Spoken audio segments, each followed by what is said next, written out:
All right, we're just about to put the hay in the little baby wagon there, a little miniature wagon. And I'm dipping it in some brush. And because I don't want to put marigold on top of marigold, because although this mustard color, it will look like the hay, I think I'll just use a yellow. So make it look like straw or something, you know. And again, I just dip the corner of a wetted, I wet my brush a little and dip the corner in the yellow. And I want the corner facing up when I go around. So I'm just going to go up and around like that. And just fill it in. Okay.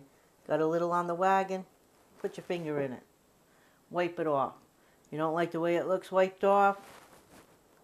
Go back over the brown. And fix that up. There you have it. Now you've got hay in the back of the little wagon. Now, let's make a little line from the wagon, from the horse, up here. And eventually we're gonna put a rider over there, and he's gonna be holding those reins.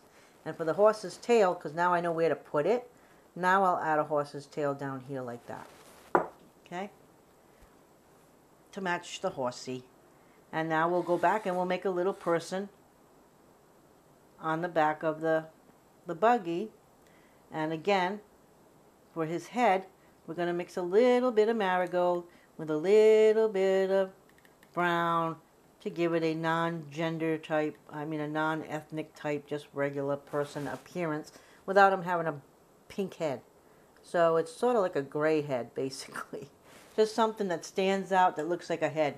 And where I put his head just a little bit above the hay, where you think a head's going to be when it's sitting down, taking care of with the reins of the horse. I got to add a little bit more water to my white again.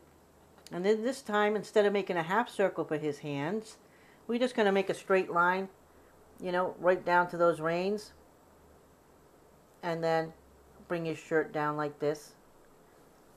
All right, so we got a little square, and the straight line is going right down to those reins. He's still going to wear brown pants, or he can wear black pants this time, because if he wears brown pants, it's probably going to blend in with the wagon. So let's give him some black pants, and this time we can just make a half circle, so it looks like his knees are hanging over the end.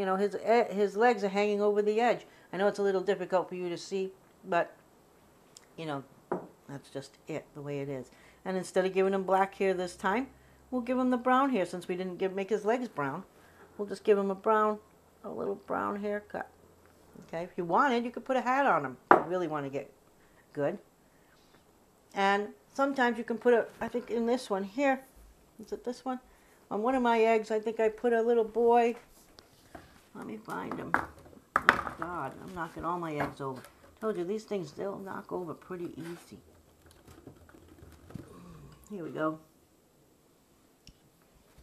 On this egg here, I have it where there's a little boy in the back with a pitchfork going into the hay. So you can even add a little boy with a pitchfork that's doing something with the hay, while you got your little rider and you got your little guy. Okay. All right, so let's continue on. And let's see, what do we want? What are we going to do next? My son just came home from school. I can hear him, and I'm hoping he's not going to open the door on me. Okay, so we've got our church, our fence, our sheep. What did we leave out? We didn't leave out much. I showed you how to do the bushes. Here you go. You got your bushes. What else is on here that I left out? We got the salt box house. The fences, you just bring them around to the next house. The salt box house, you can make an extension, make another little chimney.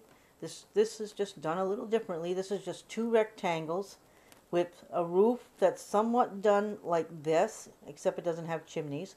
And then the white was extended to the top of this to come out behind the brown. And then I just made like a more rounder looking steeple that time, and I dotted the ends so that it stood out. What haven't we made? The big giant tree. And I'm going to make a big giant tree on this one, since there's more painting to do on these other eggs before I can make one. And we just get a bunch of brown paint, and I'm using my tiny brush. I should probably just use a larger brush to save a lot more time. I mean, you know. Just get a bunch of paint on the end of another flat brush you have there. Let's see, where do I want to start this tree? Well, I don't want a tree, you know, I like them symmetrical, one on each side of the egg, so I don't want to bother the church. So I'm going to have one here, and we'll just make a straight line, kind of fill it in a little bit on the bottom there, like it's stuck in the land. And then we'll make another straight line on this side, make on the other side this little boy. You seeing this? Okay. And we'll make one going up that way. I'm not going to go into making all kinds of little branches and stuff, because you're not going to see it once I start stippling in the green paint. Now this is called a stubby brush, I believe, and it's just got like a fat brush. It looks like a brush that's been used for a long time. You can either buy a stubby brush or use a brush that you've used for a long time, because the end is fat and it's used to do this, and that's what we're going to do. So let's see here. I got to dip it in the green paint. So I'm going to start with the dark green. I just dip it in there really thick, you know. You can't. Who cares, you know. And we're going to just stipple, stipple, stipple, stipple, stipple until I think it looks like a tree. Going to stipple, stipple, stipple all around. Okay, we've got our tree, the base of our tree. Okay, and let's see, to highlight that a little bit, we'll put some leaf green. I call it leaf green. It's just a lighter green than the darker green. Just look for a green that's lighter than the darker green. Dip my brush in that, didn't even clean it off. And just kind of go around to highlight a little bit some areas.